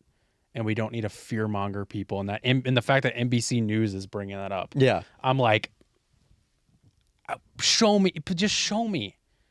I need evidence of this happening. Yeah. And I don't think I have. I'm not saying it's not out there, so people can prove me wrong. That's perfectly fine. I'm not sitting over here being like, nope, it doesn't exist. But I have yet to see something like that happen on a large scale. And I think that being like, that literally saying, especially as generative AI makes the risk of viral misinformation more acute than ever, is like, but you're just saying that. You can't just say that if there's no proof. Like, Yeah. you're just saying that Reading because between the AI lines, is yeah. such a trigger word Yeah. for literally everybody now. Oh, yeah. There are people, like I said, like my parents' age, who will bring up AI, and I'm like, you don't know what AI is. Like, you heard someone on Fox News say AI, and now you're repeating it to me. So some of the points that you brought up that I wanted to address. Yeah. There's actually more and more Gen Zers that are falling for phishing. Sure. Yeah, I mean, they're like, no joke. Like they're literally clicking on fake links more often than For sure. boomers are. If I'm going to bring generation into this. Yeah. And I think there's a lot of people who are our age that are very gullible at first. Mm-hmm. They just there's a lot of like, oh well, I'll just fix that real quick kind of thing. Yeah. Or it's like, oh well, my brother is asking me for $20. I'll Venmo him on this random weird account. Yeah. He But was that's asking from fishy. his. Yeah, I know, but I'm just saying like that's something that also could be a kind of like a machine for misinformation too, where it's like you have someone posing as like a Donald Trump or like a Joe Biden or whoever else, The Rock. Yeah. Someone like that would be like, I need your money right now. Send me money on PayPal for $15 and you'll get a free hat with every $15 you send. Yeah, I guess And it's something that can I- happen. It's something Sure. that we haven't seen at a large scale yet. It might be happening at a smaller scale, but as far as it goes for like fear mongering it to a point of like it could happen is like, all right, well, let's see it, Right. And what you're saying is absolutely true. You're right. There is phishing scams going on all the time. And while that is literally misinformation on the literal sense, I think what they mean here, and especially just the fact that they say unreliable political content before bringing up the AI Right. thing, I think what I'm mostly focusing on is the AI political misinformation. Yeah, that's true. Not so much like I'm Dwayne The Rock Johnson and send me $20 thing. Again, not saying that doesn't happen and not saying that Zoomers are the worst Yeah. at phishing scams because I literally like even catfishing stuff. Yeah. I mean, stuff that's been going on way longer than AI, like doesn't even really have to do with AI, but AI just helps it out more now. Yeah, definitely for amplified. sure. But as far as political content, Haven't yet seen I have it. yet I think to see it. I think the reason is because I think some of these I think OpenAI came to the White House or came to Congress and did like a short hearing on like, here's some ways that political like misinformation might be happening with our AI tools. Mm-hmm. And I think they showed it. Yeah. And I think some of And the that's good places that they reported did. about it, but I'm saying that like that hasn't happened yet. Like I don't know. It's like they know about it. They know the ways that it can be used, Yeah. but it's not to that scale. And I also feel like anytime I've seen something, like even coming back to like the Kate Middleton thing, People were calling that video AI. and yeah, I know, whatever. But there were like legit things that were posted there was a picture that was posted that was photoshopped on her account. Yeah. That was trying to act like everything was fine. Yeah. And it was obviously photoshopped. People called it out for it. There was even I forgot what the word is, but there was like I don't know, one of these Experts? media platforms posted it, and then they had to kill Retract the it. post Like retract because it the was post. a fake picture. And then Kate Middleton, her account posted like, "Oh, that was just me trying out Photoshop." Like literally, it was something like along the lines of that. But with stuff like that, I think it's like anytime something has been fake or an AI thing or whatever, when I get to see it, because I usually see things pretty much as they happen, when I get on to see it, it already is flagged with this post is not real or this is a fake. Like the Twitter community notes, comedian notes. And then I think even Instagram does the same thing, right? They do like they put like a gray screen over there, like this is a not real thing or whatever. I think they still need to run some tests on that because I've seen some horribly generated things and they do not catch some of it. Yeah, and I think they need to get better at it and for sure. It's because literally using AI to detect AI. Yeah. Which is like, you're right. It seems fire with fire. Yeah. But I think that is the best thing we have to stop that right now, in my opinion, is like a community notes type thing. Oh yeah. Fuck Twitter and all. But the one thing that has come, and I think it was before Elon came. Yeah, it was. Elon tried taking credit for it, but it's not an Elon thing. Because Elon's literally getting half of his tweets community noted. Yeah. I think that is the one thing that Twitter has done really good on is the community notes. Yeah. Sometimes they can be used in malicious ways as jokes, but most of the time they're pretty accurate. Yeah. And I think a good thing that like Facebook and Instagram should do better at. And especially I'm surprised Facebook, they don't. Especially Facebook. Yeah. Because I mean, they did it. Anytime you mentioned COVID, it would immediately put you in like a CDC. Like here's some information, vaccines. Which I think is that I like applaud them for that. I think, but that it is should be taken thing the same thing like for everything. And I think I'm pretty sure this was a story back in like 2018, 2019, where they had content moderators on Facebook for videos. But these content moderators were basically of like a content moderating farm where it was just a whole bunch of people getting paid pennies on the dollar and seeing some like beheadings, like people dying all the time. Oh yeah, we talked about it. And you talked about it on the show. Like that was like a huge thing. So it's like they need real content moderators, but they need people just to like put in notes. Yeah. Or like have like Twitter's community notes where they have people that are kind of like seen as more of like a guide on Instagram or Facebook that can note those things that have a reputable source and have to be sourced.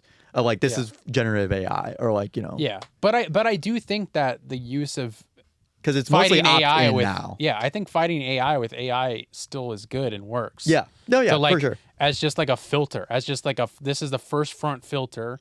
It goes through that. We detected something that's wrong. We're going to flag it. We're going to let you put your post out, but there's going to be a warning on it.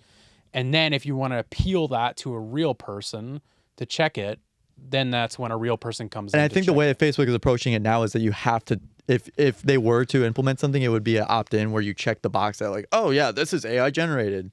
It's like, yeah, no one's going to fucking check the box that says that. You know, like I think that's like the initial thing that most apps will start doing is being like, see, this is AI generated. Yeah. And that's the same thing with TikTok. TikTok has that where you have to check a box if it's AI generated, but it's like nobody's going to do that. Yeah. But people have, but yeah. Long tangent there, but getting back to this. So this is a quote from Adam Mosseri, the head of Instagram. Politics and hard news are important. I don't want to imply otherwise, Mosseri wrote in a Threads post in July. But my take is, from a platform's perspective, my incremental engagement or revenue they might drive is not all worth the scrutiny, negativity, let's be honest, or integrity risks that come along with them. I don't entirely understand what that quote means. Basically, it's saying it's not worth going in and doing all those things for all the small little things that might come out about. It's like something that gains traction he would want to moderate. Right, which is stupid because I think like half of the posts on a social media platform are political in the nature that they're describing it as. Yeah. Because they're saying like, because I'll read a quote here in a minute, but like what they're saying could apply to political stuff in big elections, small elections. It can even be political commentary. Yeah, or right, exactly. You know, something like even what we put out on office hours, you know what I mean? Like a clip about Trump or whatever. Mm-hmm. It could also be a something talking about trans rights or something like that. Or even just current events. Right, the war going on, you know, between Israel or in Israel and Gaza, and stuff like that. And it's like, that's where it's like those limits need to be discussed because like that's like someone just literally talking about, hey, we're having an LGBTQ fundraiser. Yeah. That could, from my understanding, is at risk for being flagged. And that's insane. Yeah. Because but you're going to let a blood drive thing go through. But it's like, but because LGBTQ could be assumed to be a political or a some sort of motivated post. Yeah.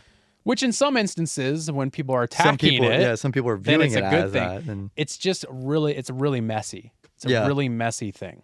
That's the thing that Facebook and Meta as a whole have really done a bad job of doing in the most recent years. John Oliver has a lot of really good clips about, or segments about Facebook and like how their content moderation is just bad. They don't know what they're doing, and they are so hands off about it that it's caused like issues in like it's caused political strife in some areas of the world. And they just basically are like, well, I mean, it happened. Right. And it's like, you could have done something though. Yeah. Like, this is your fault. Well, and they're like, it's not our fault. It's people who are using the platform. And speaking of that, you might have known this, but I didn't. I thought this was insane. Speaking exactly to what you said, and maybe even what you're talking about.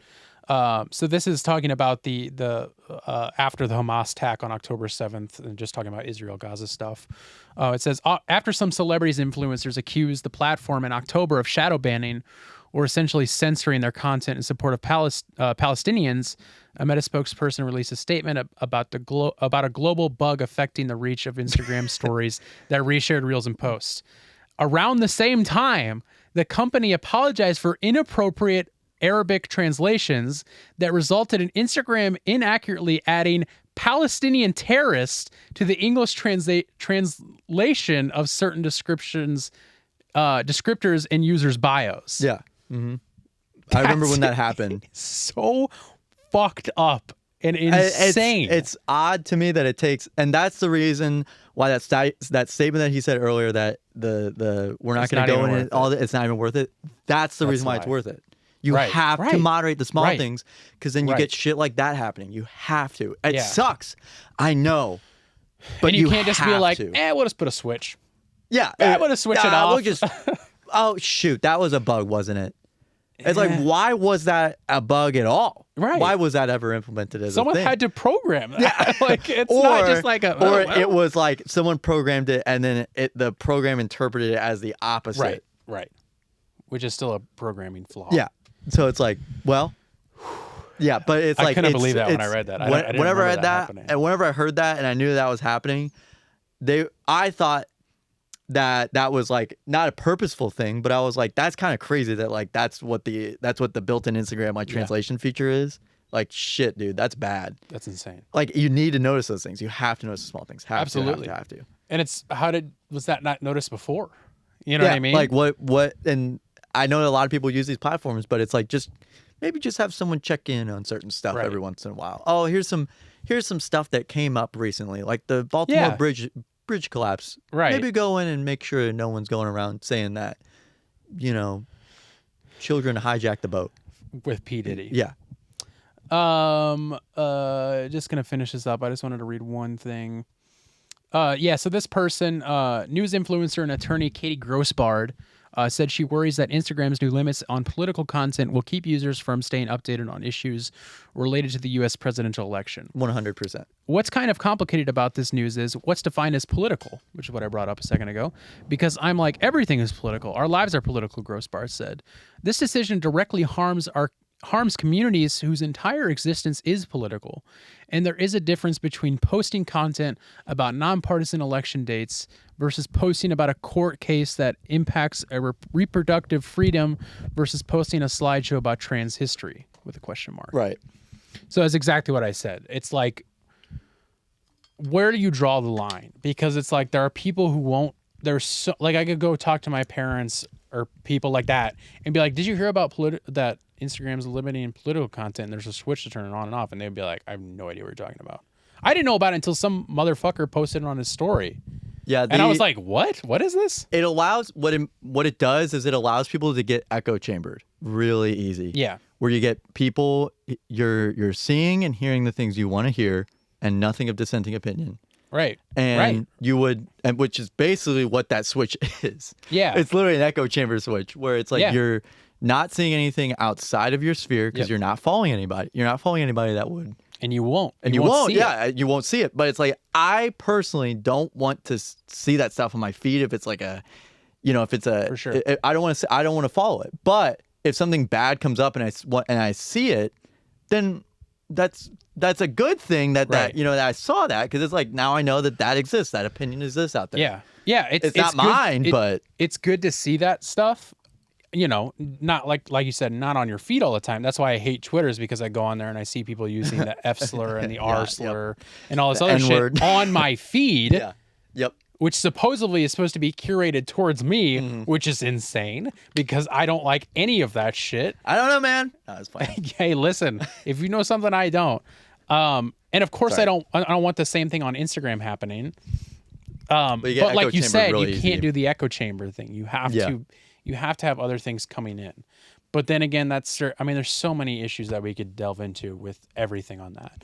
But you brought up to me that you don't have this option. You couldn't find this option. I couldn't find it. I was trying to find it on Threads. I don't know if that's a thing on Did Threads. you find but- it on your Instagram page though? No. Okay, so let's do it. I turned mine on to not limit me from posts. Wow, this is so confusing. So you'll obviously you'll go up to that, and then you Settings go and activity. to so go to your settings and activity on your Instagram page. And then you scroll down to content preferences, where it says what you see. You see that? What you see. Content preferences. Okay. And then do you see the political content on yours? Yeah, I do. Yeah. Click through that, and then don't limit political content. So it's literally an opt-out program. Yeah. It's literally an opt-out. You're automatically opted in. So if you didn't hear, you go to settings and activity Under your profile. on your profile, account preferences, political content, and then you click don't limit political content for people you don't follow. Huh. And now again, I You know can there's- also search the settings, I think, if you look up poll. No, you can't even look up poll. Like, I Wow, looked that's up poll. great. Yeah. Yeah, so I mean, and there's, and I think there's a fear of people who are like, crazy, like let's just say far right people, Yeah. who might get recommended like a Pizzagate type thing somehow. Again, I doubt that stuff I'm hoping that stuff will not be getting recommended to you. But if your feed is already insane, crazy shit, and say you have the limiter turned off like we do, and maybe you see some crazy shit that sends you into another spiral, that is maybe something to talk about. I don't know, but I think limiting the content automatically is worse than having like content be recommended to you at any point in time, Right. in my opinion. Yeah. I think I'm also thinking of like, they may not be blocking stories of people posting like trans rights stuff, but in recent years, I found Instagram to be more of a political activist, not like account per se, but more of a political activist, like, Dude, for sure. yeah, like area of focus. I feel like More a than lot anywhere. yeah, especially a lot of people like our age. I mean, I really follow only people our age because it's like, Right, that's how it exactly. works. But like, I've seen a lot of political activism on my friends' stories, which is great. Yeah. Good and bad, 100%. but like, yeah, I definitely things I see agree more, with and don't things I agree with and things I don't agree with. I but see more I see good it, than bad. Personally, and I would imagine it's very interesting that they're like, well, we're trying to build a wholesome environment here on Threads and Yeah. Instagram. What the fuck are you doing? Right. Yeah. What are you doing? Talking about? What are you talking about? Idiots. It's never been like that. It's literally, it was like that at first, but now that doesn't exist. No. If, in my opinion, and I don't know why they didn't do this already, and I think they've already talked about doing this, but if you wanted to bring in a wholesome thing, just make a separate app. Well, and that's the thing is like, it almost feels like they're trying to talk, like, because the other thing I thought, and then I was like, what are you even thinking right now? Is like, well, maybe they're just trying to like not expose kids to politics. And I'm like, wait, Carson, shut the fuck up. Why would they be trying to allow anything to be marketed towards kids as a safe place? Kids should not be on the fucking platform at all. Yeah. At all. Kids Yeah. should not. 13 is an insane age to be allowing people on a social media platform. I was on at that age, but looking back on it now, that's crazy. I even think 16 is. I think it should be 18 and up only, just in general, because I think kids should not be on that type of platform. And somewhere, just maybe even today, they're like working it into being a law Yeah, that you have to Florida. be 13, and if you're from 13 to 16 or 13 to 15, Yeah, you said Florida. Mhm. From 13 to 15, you have to have a parent's permission, which I think that's good. Again, I still think that's too young, personally. But like, In my opinion, I think if there's, I wouldn't say limit it entirely, but I think maybe if a parent wants to allow a kid to do it, they have to like have it connected to their account. Yeah. Like, That's what I would and say. you may not like the kid may not like it, No, but of it's like course that's not. like how that's the same thing with like how iPhones have worked. That's how Androids have worked. That like you can set up a kid's account on it Yeah. and just kind of like monitor what they're doing and make sure that like they're not Yeah. downloading anything you don't like or Yeah, and I'm all for like I also don't want to be like the sound overbearing like a strict helicopter parent yeah. either, because it's like, listen, that kid's And you're gonna a parent. Yeah, and I am a parent. My baby Abigail. Yeah. That's a whole nother thing for another day.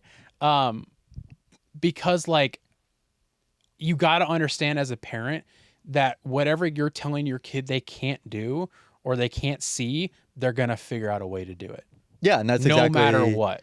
That's also the reason why like it's interesting that it's happening in Florida because I thought the whole you can't ban something because someone's going to find a way to do it anyway is the whole reason why guns haven't been banned in any way, Right. shape or form. Well, That that's just was like the whole thing, right? It's the same like right-wing free speech thing. We're all for free speech, but we're banning books. Yeah. What are you saying? We're Yeah, all for it's free a- speech, but we're it's going to a- not allow you to talk it's about interesting- trans people in a school. Yeah. It's very, very like, yeah, it's weird. They're It's weird. idiots. And I wish that if they were to make it like a not political thing, make a different app. Just make a different app. Exactly. I mean, it didn't seem to be that hard to launch threads and you can still update stuff as it goes. Right. But it sounded like Instagram was testing like a close friends app where it's like, you only share stuff that like kind of like a B reel or whatever with Right. your closest friends or, a group of friends or whatever. If you want to launch that app, launch that. Don't entirely suppress an entire thing. And then, maybe it would also be a good test where it's like, what do people want to see? Do they want to see the political stuff on the regular Instagram or do they want to see it on like the close friends Instagram? Right. And you can switch it where it's like, okay, regular Instagram is going to be all wholesome stuff. And then close Yeah. friends Instagram is where you see your friends' opinions on shit. Right. If you want, I guess. I don't know. It's just like there has to be, in my opinion, they should have just developed a different app and not had like a whole on off switch basically. Yeah. That's a bad decision and you're going to find you're going to find more people getting crazier and more conspiracy theory based. Yeah. On either side. Yeah. Yeah. No, for sure. And Some sides, in my opinion, I would say are more susceptible to that thought process, but that's still prevalent on both sides. yeah, and I think you're fucking kidding yourself if you don't think that over 50% or more of posts on Instagram are political or activist based posts. And it's like, and again, like even if you were following Complex, let's just say, like there's a lot, like in my opinion, like Complex is like not like the news source of all, it's a end all be all news source, but it's a good like general feel of what is being reported on. Or I mean, Because like just, CNN, like people view that as like a left wing thing. You can't just follow Fox News. You can't just follow that. Like there's like now this news is left based, and like all these, like AP is like kind of middle of the road, but it's like AP is also very generic news stuff. Right. So it's very like you have to be following it to see it though. Yeah. That's like that's nuts to me. Is that Yeah. I don't even get super recommended stuff all the time, so I'm curious to know like what that switch does, but. If they're straight up just suppressing people's stories, then I'm not sure what that's going to play out like. And I don't think it is, because I still see my friends reposting political activist stuff all the time, as we mentioned. But yeah, I think it's mostly just talking about that Discover page or the recommended posts coming through and stuff like that, but yeah. You could still have, I think I also think that maybe they could just bring back like a trending page. Yeah. I don't know if that was ever a thing on Instagram, but trending, I don't think it was. because it's the search and discover thing is basically like all like of all time kind of stuff. Like you get stuff from like 2021 on there all the time. Yeah. I do at least. I get some crazy weird like long ago posts from I do like too. November, December of last year. I'm like, I feel bad liking this, but Yeah. it's Did a you funny pick meme. November? I did. Okay. But yeah, that was really long-winded, but I felt like that was a really good discussion. Yeah. So I'm glad we talked about that. Yeah. We can skip that You sure? Apple lawsuit is going to happen for a long time. Okay. We'll pick it up next week. Whenever that is. We want to do a quick little what you listening to. Yeah. So in case you don't know, what you listen to, a segment we do every week. I still need to post last week's. Whoops, sorry. Oh my God, where we recommend an album, artist, or song that we've been listening to over the past week to each other and to the audience. Gavin, do you know what you're listening to this week, buddy? I had something, but I forgot what it was. Do you want me to go and go with mine? Yeah, go ahead. I got a little nostalgia pill this week. I'm not gonna lie, and Yearning for the better days. yearning for the Turtley Club. No, not at all. I think I was a little high, sitting down here on the couch, and somehow this album came to me, and then I was like, I kind of want to listen to that. I haven't listened to that in a long time, and I did, and I'm kind of been spinning it recently, and it's very nostalgic. There it is. Found it. But it's A Day to Remember's 2009 album Homesick. I have probably listened to this album, no joke, like 100 times. But you've never recommended it. No, because I haven't listened to it in over 5 years for sure. Okay. Like listen to any of it at all. Since 2019 at least? At least, probably even before that. I was obsessed with A Day to Remember around the age of like 10 to 12. They were like right when I first got into like my metal, emo, screamo stuff. And they're very much like a metal, emo-y type band. And it's so funny thinking that I listened to this album so many times because over the past like week or so that I've been listening to it, I'm like, oh my God, this album is depressing. It's like very sad. It's like kind of somber. And it's like, why did I was like obsessed with this album so much. And it's like it like kind of made me like a little bit emotional listening to it now. Also because some of it's like, kind of talks about like, the album's called Homesick. It's talking about like moving and stuff like that. And with that coming up soon, that like, it kind of like made me think about that a little bit more. And I was like, this maybe isn't the time that I should be listening to this album. But I'm going to. Because it's still good. Does it hold up? I'm not 100% sure. Some of it does. But for me, it's mostly just a really nostalgic thing just because it was like nonstop repeat when I was younger. It also made me think of the game Pop Tropica. Oh, okay, yeah. Did you play it while you were listening to that? Of course. Okay. That and then some other like Minecraft server that doesn't exist. I would listen to this album. Yeah, I listened to what did I listen to during I listened to Franz Ferdinand while I was playing at Minecraft. Franz Ferdinand. Yeah. Just a couple songs to throw out that I think do still hold up. My Life for Hire, I'm Made of Wax. Larry, What Are You Made Of is the name of a song. New Jersey Legion, Ice-T is also good. And the song Homesick is really good. Yeah, just a good album. Again, and then of course The Downfall of Us All is like the most well-known song. It's so overplayed. I like skip it every time, but it's like their most popular song. Good album though. Not an amazing album by any means, but just like super nostalgic that it's like still has a place somewhere on a top something list for me of all time. But anyways, that's what I'm listening to this week. What do you got for me? I just remember what it was. It came up a long time ago. Or not a long time ago. This is a old album, but it came up on my it's actually a crazy old album. I was not expecting it to be this old.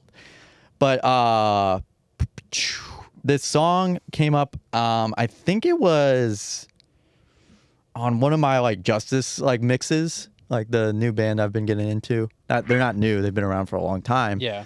But Justice is a new band I've been getting into, and they've still been on my radar. I've loved listening to that type of music now, because that's where I'm at in life, I guess. Need to feel happy. So I'm listening to Half Mast, which is a song off of Empire of the Sun's Walking on a Dream from 2007. I know that. I didn't. That band. I know that song. Yeah, that's the song too. Wait. The Walking on a Dream song. Oh, I thought you said that was the name of an album. That's also the name of the album. Oh, and that's also the name of the song. Then the song, there's a song on there that I know you know. Yeah. And then Half Mast is the one I'm recommending. Right. It's actually the song right after that. But I had never listened to it before, and it came up, and I was like, wow. I'm sorry, it came out January 1st, 2008, actually. I don't know why Spotify has it as 2007, but whatever. But yeah, this is a great song, and commercial pop, whatever you want to call it, commercial rock, whatever. It's still pretty good. And it's interesting because they recently uploaded it in the last like 5 years on YouTube. So very interesting. Cool. Yeah, half-mast. Interesting rec. Yeah. All right, well, should we get out of here? Yeah, let's get out of here. On this longer episode. Good discussions today, though. I'm sorry if I kept you longer today than you were expecting, Gavin. I don't have anywhere to be. I felt like we talked about some good stuff there. We had some fun, and we talked about some serious things, too, which was good. Good well-rounder. Well, everybody, thanks for listening to Text All Kinds Podcast, episode 160. Keep watching, keep listening. Be sure to leave a comment and like and subscribe. Tell your friends about it, and let everybody know what we're doing on this show because we want everybody to listen to it. I need you guys to find 8,000 listeners by tomorrow. What the fuck?